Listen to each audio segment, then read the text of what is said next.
Hi and welcome back to Cheeky Crypto. Today, guys, we're going to be doing some brief technical analysis on AVAX Avalanche. Now, this has been an interesting one for a couple of reasons. I'm going to walk you through what has led up to this and what I expect to happen next. Now, as I get into this, if you find it useful and informative, hit the like button. I really do appreciate that. If you happen to be new, why not go ahead and subscribe?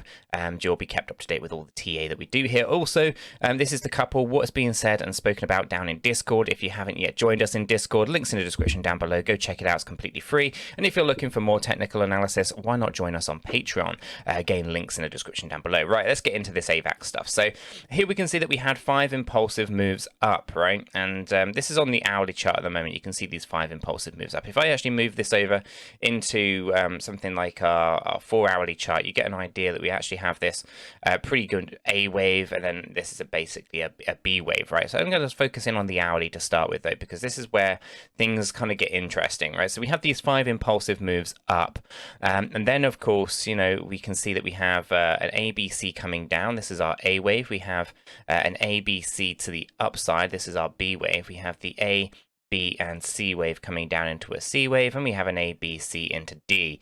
Then we get into a very strange E. Now, for the most part, this particular kind of triangle, this Elliott wave triangle, it should play out. There's very few scenarios where it doesn't. And in the case of AVAX here, it looks like it's completely broken down from this structure now. I was hoping it was going to hold around here. It's about $80 or so. That was where I was hoping it was going to hold. This particular, about 80, yeah. And then obviously we broke down lower, right? We actually tested this area of support at 77. This looked like a good area of support. Even then, it was kind of borderline whether or not that's going to hold the structure of this B wave. We broke down below it. We've moved up a little bit. Again, I'm not liking the stochastic RSI on this hourly, so I'm anticipating a slightly deeper correction here with AVAX. Now, what does this mean? Well, it means that effectively what we might end up with is a relatively flat correction.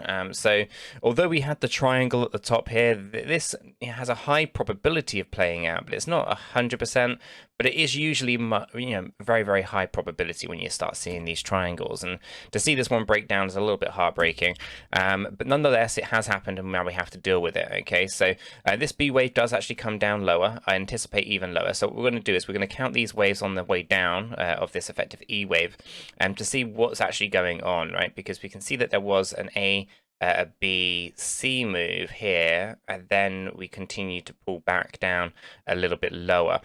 So I think we've gone impulsive on this one, like we have with things like XRP, for example. So let me go ahead and just check what this looks like. If I grab this move here, let me just find out, where did I have that? That was there. Then that becomes our B wave high. And we fall down, and you see how we tested this area of the 786. We pushed up, got rejected from the 382, and we fell down. Now this area basically is a 1.382, and then this one, just like XRP, moves past a 1.618. So it is impulsive in that nature. So if I grab this, what we have is basically wave 1, wave 2, wave 3 being all the way down here. We're moving up for wave 4, which I think we're very, very close to finishing, and then we move down into a final 5th wave low. So if I grab hold of my Fibonacci retracement tool and we just measure that distance, this effectively puts us at 72.60, and again, this is a little bit higher than origin. So our B wave basically comes all the way down to here, and our C wave will now be shorter than expected. So what we can now do is actually just delete this fib because we have our target already set there, and we measure the distance of our A wave here, and we're going to measure this, and we're going to transpose this over to our targeted B wave low, and this then gives us our C wave high target, which actually kind of comes in right here at about $90 now. So a little bit short, and this flat correction then leads us into a slightly I guess longer term correction. Now it's possible that this C wave overextends, goes impulsive, whatever, depending on how that kind of plays out in the future. But for now, what we're looking for here is this continued downside for AVAX to hit this low point. Now, when I come up into the 4-hourly, you can already see that the stochastic RSI is in the floor. So, you know, we are looking at pretty much, I think, will be very quick down and then almost straight back up again with the 4-hourly. The 8-hourly, also oversold now, and the daily is actually just like XRP right up here, where it can kind of pull back and then move back up again afterwards. So this isn't actually too problematic to be in this particular position because we haven't reached the overbought area, but it would indicate that we'd have some form of corrective action afterwards. On the weekly, we're in a really good position as well. So AVAX is looking good. We've just got this little bit of frustration right now, and we're getting close to the bottom on this one, so I'm not overly concerned because we should be looking at corrective action back up again. Now, as I said, right, we've got that daily chart that might need to see a correction after a move upwards, along with our hourly, 4-hourly, 8-hourly charts, and this is where we'd see some kind of ABC correction afterwards, right? And again, I think this is going to be aligned to the rest of the market. So for now, we are looking to move down a tiny bit further on AVAX and take us down towards that $72 range, and then from there we look to go up to about $90, a little bit short on the initial target of I had about $95. So very frustrating, but that is where we are today, and that is kind of what I'm looking forward to next with AVAX here. So if we're not in this particular project just yet, there could be potential entry points. Obviously, I'm not a financial advisor. I cannot offer you financial advice. But if it were me personally, and this is potentially going to be an entry point, but we want to first of all get confirmation of reversal by going higher than the fourth wave high, for example, here. So we go down, we get confirmation maybe about $80, and then we can ride that up into the C wave high, approximately $90. And then that should complete the move, and then we look for more corrective action to the downside.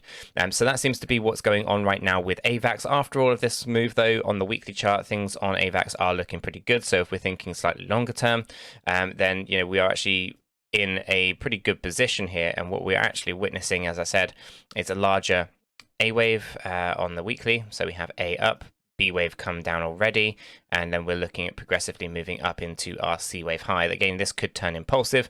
We do not know for sure just yet, but if I move this over, this gives us a target of about $119 approximately. So again, you can kind of ride this one out depending on your time horizon, how long you kind of want to ride this one for. But this one's looking pretty good. If this doesn't go impulsive, this is effectively another lower low. Then again, we want to be thinking about where that goes next, which would potentially be down. If it goes impulsive though, and we set that higher high, then from here this would be effectively, actually it'll be up here, it'll be probably a new all-time high within that move. You expect a fourth wave pullback and then a final fifth wave blow at the top side. This is kind of what I'm expecting from most of the crypto space in 2022, to be honest with you. But I'm going to leave it on the conservative side right now. I'm going to remove that one so you can kind of get an idea of the longer term view if it's your bag. For now, on the smaller time frames, do expect some volatility, do expect some downside before we actually move up towards $90, and then expect more volatility as we continue to kind of correct down a little bit, and allow those stochastic RSIs to cool off, allow profits to be taken, and then we can continue to the upside slightly later stages. So guys, I'm going to leave the video there. If you have found it useful and informative, hit the like button. I really do appreciate that. If you happen to be new to the channel, why not go ahead and subscribe, tap the bell, select all notifications, and in doing so, you are going to be kept up to date with everything that we do here at Cheeky Crypto. With all that said, done and out of the way, hope everyone has a fantastic day, and I'll catch you all in the next one.